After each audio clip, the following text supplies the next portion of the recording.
The elevator descended into the Pentagon's secured basement levels, its metallic groan echoing through the shaft like a death rattle. Barry Goldwater stood rigid, his jaw set in that familiar granite expression that had become his trademark. In his briefcase lay a document that would either save American lives or destroy what remained of his political career. It was February 17, 1965. Exactly 3 months had passed since his devastating loss to Lyndon Johnson, yet here he was, summoned by Defense Secretary Robert McNamara for what was described as a matter of national urgency. The telegram had arrived at his Arizona home just 48 hours earlier, marked with classification stamps that made even Goldwater's seasoned eyes narrow with concern. The elevator doors opened to reveal a sterile corridor, fluorescent lights humming overhead. 2 Marine guards flanked the entrance to Conference Room D6, their faces betraying nothing. Goldwater had been here before, but never under these circumstances. Never as the defeated candidate carrying what he believed was the solution to America's growing nightmare in Southeast Asia. Inside the conference room, McNamara sat at the head of a polished oak table, his wire-rimmed glasses reflecting the overhead lights like twin searchlights. To his left sat General William Westmoreland, fresh from Saigon, his uniform crisp despite the 20-hour flight. 3 other men Goldwater didn't recognize occupied the remaining chairs, their suits identical in their bureaucratic anonymity. "Senator," McNamara said, not bothering to stand. The slight was intentional, Goldwater knew. In Washington, power was measured in such gestures. Goldwater placed his briefcase on the table with deliberate slowness. "Bob," he replied, using McNamara's first name with equal calculation. "I assume this isn't a social call." "Far from it." McNamara's fingers drummed against the table. "We've heard through channels that you've been developing some kind of alternative strategy for Vietnam. The president wants to know what you're planning." "The president?" "Not President Johnson." The impersonal reference spoke volumes about the fear Goldwater still inspired in the White House, even in defeat. Johnson hadn't forgotten Goldwater's campaign speeches about Vietnam, the ones that had branded him a warmonger.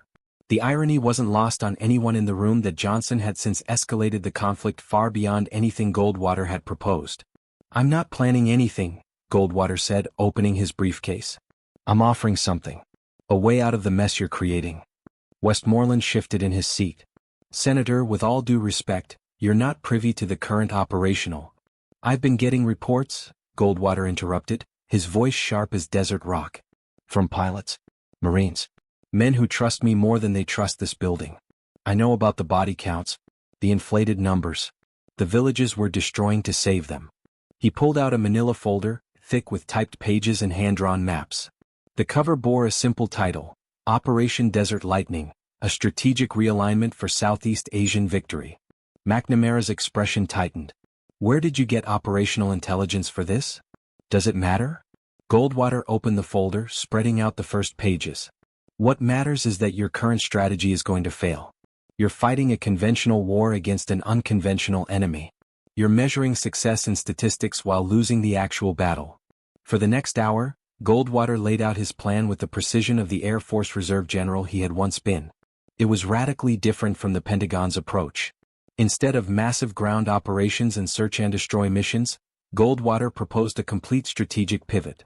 First, a naval blockade of North Vietnamese ports, enforced by mining operations that would cripple Hanoi's supply lines. Second, concentrated B-52 strikes on military targets only, no more village bombings that created more enemies than they eliminated. Third, and most controversially, a gradual withdrawal of American ground forces while training South Vietnamese units in guerrilla tactics learned from studying the Viet Cong's own methods. "You're essentially suggesting we adopt communist tactics," one of the unnamed officials said, his voice dripping with disdain. "I'm suggesting we fight to win," Goldwater shot back. "Your pride is costing American lives." McNamara had been silent throughout the presentation, his eyes scanning the documents with the intensity of a prosecutor examining evidence. Finally he looked up. "This is fantasy, Barry. Pure fantasy. You want us to abandon our allies in the South while playing naval games in the North. I want you to stop lying to the American people about what's really happening over there." Goldwater's voice rose, echoing off the concrete walls. "I was just in Phoenix last week. You know what I saw? 3 more boys coming home in boxes. Boys who voted for Johnson because he promised not to escalate. How's that working out?" Westmoreland stood abruptly. "Senator, you're out of line." "Am I?" Goldwater turned to face the general. Tell me, Westmoreland, what's your honest assessment? When will we win this war with current tactics? The general's hesitation spoke louder than words. In that silence, Goldwater saw the truth that none of them would admit. They had no endgame, no clear path to victory, only an endless cycle of escalation and death. McNamara gathered the papers, his movements precise and controlled. I'll review these materials and present them to the president. No, you won't. Goldwater's certainty made everyone in the room freeze. You'll bury them. Because implementing this plan would mean admitting you were wrong. And Bob McNamara doesn't admit he's wrong. The defense secretary's face flushed, but before he could respond, the conference room door burst open. A young aide, breathless and wide-eyed, whispered urgently in McNamara's ear. The secretary's expression shifted from anger to something else. Fear, perhaps, or calculation. Gentlemen, McNamara said, standing. We need to suspend this meeting. There's been an incident at Pleiku. Goldwater knew without being told what had happened. Another attack. More American casualties. The cycle continuing its bloody rotation. As the officials filed out, leaving him alone with his rejected plans, he spoke to the empty room. You're going to lose this war. The words hung in the air like a prophecy. 3 hours later, Goldwater found himself in an even more secure location. A soundproof room in the old executive office building, face to face with Lyndon Johnson himself. The president looked haggard, his face drawn with the weight of decisions that killed men half a world away. Barry, Johnson said, his Texas drawl thicker than usual, a sign of stress Goldwater recognized. I heard about your little presentation. It wasn't little, Lyndon. It was a lifeline. Johnson poured himself a scotch, didn't offer one to Goldwater. Another calculated insult. You know what your problem is? You think war is clean. Strategic. Like those bomber runs you flew in the big one. I think war should have a purpose. A goal. An end. This ain't World War II, Barry. There's no Berlin to march into. No emperor to make surrender on a battleship. Johnson took a long drink. This is messy. Political. That's exactly why you're losing. Johnson's glass slammed onto the desk. We're not losing. Body counts aren't victories, Lyndon. Territory held isn't progress when you abandon it the next week. You're fighting McNamara's war, all numbers and no meaning. And your plan? Mining harbors? That's an act of war against every ship that tries to enter. You'd have us at war with the Soviets inside a month. We're already at war with the Soviets. We're just pretending otherwise while their weapons kill our boys. Johnson stood, his full height imposing even to Goldwater. You lost, Barry. You lost because America didn't want your war. No, Goldwater replied, standing to meet him. I lost because America believed you when you said you wouldn't escalate. How many boys are in Vietnam now, Lyndon? 50,000? 100? How many will it be next year? As many as it takes. To do what? What's your definition of victory? Johnson's silence was different from Westmoreland's. This wasn't uncertainty, it was rage barely controlled. When he finally spoke, his voice was low, dangerous. Your plan goes in the incinerator tonight. You never presented it. This meeting never happened. And if I hear you've been sharing these ideas with your pilot buddies or anyone else, I'll make sure you're investigated for unauthorized possession of classified materials. You're threatening me? I'm protecting the national interest. Goldwater laughed, a harsh sound devoid of humor. You're protecting your political ass. But here's what you don't understand, Lyndon. I'm not afraid of you. I've already lost everything you could take from me. My reputation as a warmonger? You've made that meaningless by out-escalating anything I ever proposed. My political future? That died in November. He moved toward the door, then turned back. But you? You've got everything to lose. And you will. This war will destroy you, Lyndon. It'll eat you alive from the inside. And when it does, when America finally sees what you've done, remember that you had a choice. Tonight. Right here. You had a choice. Get out. Goldwater left, but not before placing a single sheet of paper on Johnson's desk. It was a projection, based on current casualty rates and escalation patterns. By 1968, it showed 500,000 American troops in Vietnam and 30,000 dead. Johnson crumpled the paper after Goldwater left, threw it in the fireplace. But the numbers were already burned into his mind. The next morning, Goldwater's hotel room was searched while he attended a breakfast meeting. The search team, professionals by any measure, found nothing. The senator had anticipated this, had made copies of everything. One set was in a safety deposit box in Phoenix. Another with a trusted friend in Colorado. A third hidden in a place even he wouldn't remember unless needed.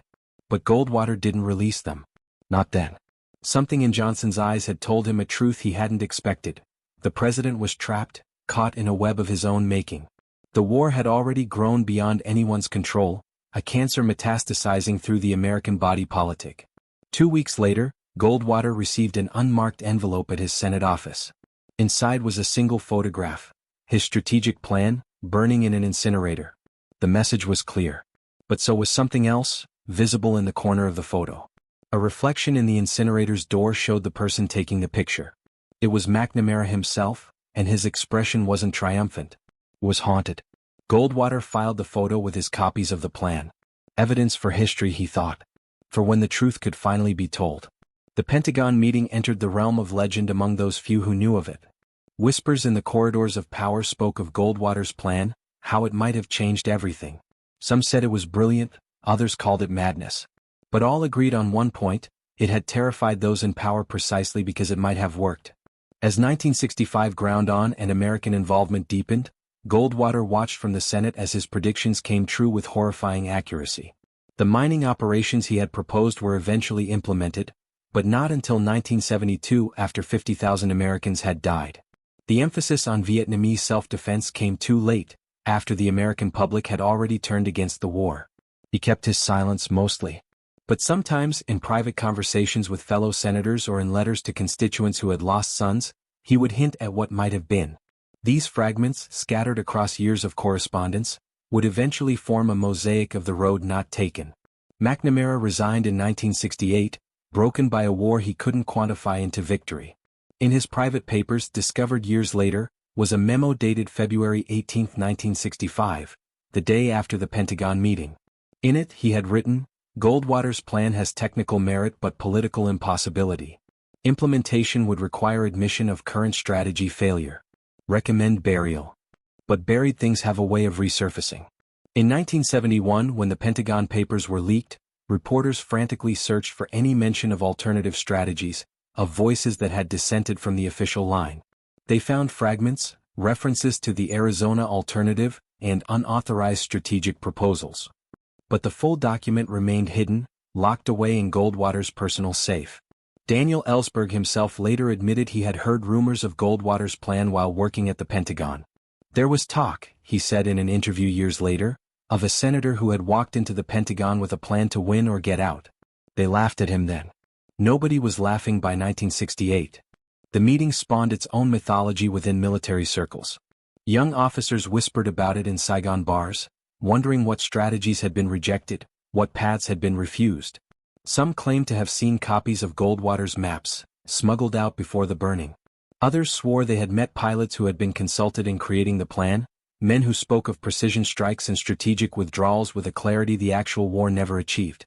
Johnson never spoke publicly about the confrontation, but those close to him said it haunted his final years in office. Bill Moyers, his press secretary, later recalled finding Johnson late one night in 1967, staring at casualty figures. "He kept muttering something about Phoenix," Moyers said. "About a choice he made. I think he was talking about Goldwater." The full truth emerged only in pieces, through declassified documents and deathbed confessions. General Westmoreland, in his memoirs, devoted a single paragraph to the meeting, calling Goldwater's plan innovative but impractical given political realities. Those who knew how to read between military lines understood this as the highest praise Westmoreland could offer to a strategy that had implicitly criticized his own. By 1973, as America finally extracted itself from Vietnam in a manner eerily similar to what Goldwater had proposed 8 years earlier, the senator received a visitor. Robert McNamara, now heading the World Bank, appeared at Goldwater's office unannounced. "I've been thinking about our meeting," McNamara said without preamble. "Which one?" Goldwater asked, though he knew. "February 1965. Your plan. The one you burned?" McNamara removed his glasses, cleaned them slowly. "Yes, that one." He paused, searching for words with the same precision he had once applied to kill ratios. "You were right about the fundamentals. Wrong about the politics, but right about the strategy. Being right doesn't bring back 58,000 Americans." "No," McNamara agreed. "It doesn't." They sat in silence for a long moment before McNamara spoke again. "Do you still have copies?" "Why?" For history. For understanding. He struggled, for penance perhaps. Goldwater studied his former adversary, seeing in him the weight of decisions that had sent young men to die for metrics and measurements. History will judge us all, Bob. But it'll judge those who had the power to change course more harshly than those who simply offered alternatives. McNamara left without getting an answer to his question. But after his death in 2009, his private papers revealed he had spent years trying to reconstruct Goldwater's plan from memory and fragments, an obsession his biographer called the ghost strategy that haunted McNamara's conscience. The original documents remained in Goldwater's possession until his death in 1998. His instructions were specific. They were to be released 25 years after his passing, when all the principles were gone and history could judge without the heat of living politics. But even before their official release, the impact of that February meeting rippled through American military thinking. Officers who had heard whispers of desert lightning incorporated its principles into later conflicts. The emphasis on naval power, precision strikes, and indigenous forces became doctrine, though few knew the source. In the end, Goldwater's prediction proved more accurate than even he had anticipated. The war did destroy Johnson, driving him from office in 1968. It poisoned American politics for a generation, created divisions that would never fully heal. And it validated, in the bloodiest way possible, Goldwater's warning about fighting a war without clear objectives or honest assessment. Years later, a historian interviewing Goldwater asked him about the meeting, having pieced together fragments of the story from various sources. "Senator, do you regret that your plan wasn't implemented?" Goldwater's response was characteristically blunt. "I regret that any plan was necessary. But once we were in, I regret that politics trumped strategy. Good men died for that decision. Do you think your plan would have worked? We'll never know. That's the hell of it. We'll never know how many lives might have been saved, how much suffering might have been avoided. All we know is what did happen. And what did happen was exactly what I told them would happen." The interview was embargoed until after Goldwater's death, another piece of the mosaic waiting to be fitted into place. But those who knew him in his final years said the meeting never left him. He would sometimes stare at maps of Vietnam, tracing with aged fingers the operations that were never launched, the strategies that were never tried. In his personal effects, investigators found a letter, unsealed and addressed to no one. Dated February 17, 1995, exactly 30 years after the Pentagon meeting, it contained just one line. "They chose pride over prudence, politics over victory, and boys paid the price." The letter was buried with him, per his instructions. But the truth, as Goldwater always knew, had a way of surfacing. The Pentagon meeting, the burned plans, the path not taken, all of it entered the historical record not as footnotes but as pivotal moments when America chose one future over another. Military academies now study the meeting as a case study in civil-military relations and strategic planning. The phrase, "pulling a Goldwater," entered Pentagon slang, meaning to present an unconventional solution that challenges institutional thinking. Young officers are taught to recognize when politics override strategy, when pride prevents adaptation. But perhaps the most lasting impact came from an unexpected source. In 2010, a retired Air Force general named Michael Harrison published a book titled The Goldwater Doctrine: Lessons from the Plan That Never Was. Harrison had been a young lieutenant in 1965, working in Pentagon intelligence. He had seen fragments of the original documents before their destruction and spent decades reconstructing the strategic framework. The book became required reading in war colleges, its principles influencing a new generation of military thinkers. Harrison's analysis showed how Goldwater's plan anticipated many successful strategies used in later conflicts: the importance of cutting supply lines, the limits of conventional forces against insurgencies, the need for clear, achievable objectives. Goldwater understood something fundamental, Harrison wrote. War is not about statistics or body counts. It's about achieving political objectives through military means. When you lose sight of the objective, when you start fighting just to avoid admitting failure, you've already lost.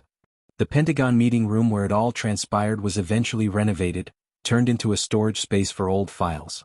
But personnel who worked in that basement level reported strange occurrences. Files related to Vietnam would mysteriously resurface, always open to pages about strategic failures. Security cameras once caught a figure that looked remarkably like Goldwater standing in the hallway at 3 a.m., though the senator had been dead for years. Urban legend or not, the story persisted. The room became known informally as Goldwater's Corner, a place where uncomfortable truths went to be buried and where, sometimes, they refused to stay dead. In the final analysis, the February 1965 meeting represented more than a rejected military strategy. It was a moment when American leadership chose reputation over reality, when the fear of admitting error became more powerful than the imperative to save lives. Goldwater's plan might not have worked. No strategy is perfect. But its rejection without serious consideration revealed a dysfunction that would cost America dearly. The documents themselves, when finally released in 2023, confirmed what historians had long suspected. The plan was both radical and pragmatic, visionary and grounded. It wouldn't have led to traditional victory, but it might have prevented traditional defeat. More importantly, it would have saved lives, American and Vietnamese, by acknowledging realities that took official Washington years more and thousands more deaths to accept. In the preface to the released documents, the Goldwater estate included a note found in the senator's personal papers. "I have been called many things, extremist, warmonger, radical. But in that room on that day I was something else. A man trying to prevent a tragedy I could see coming. They chose not to listen. History must judge whether that choice was wisdom or folly. I have my opinion. The 58,000 names on a black wall in Washington have theirs." The meeting enters history not as a footnote but as a warning. In the corridors of power, where pride and politics intersect with life and death, the ghost of Barry Goldwater's burned plan serves as a reminder. Sometimes the most dangerous thing isn't the radical alternative. It's the refusal to consider it. As one Pentagon official, speaking on condition of anonymity, put it in 2024, every generation of military leadership has its Goldwater moment, when someone walks in with an uncomfortable truth wrapped in an unconventional solution. The question is, do we listen or do we reach for the matches? The answer to that question, written in the blood of unnecessary wars and avoidable defeats, continues to echo through the halls of American power. And somewhere, in a reconstructed conference room deep in the Pentagon's basement, the ghost of a meeting that changed nothing and everything continues to pose its fundamental challenge. What if we had listened? What if we had tried? What if pride had bent before prudence just once on a February day in 1965? The questions remain. The answers lie buried with 58,000 Americans who never got the chance to ask them.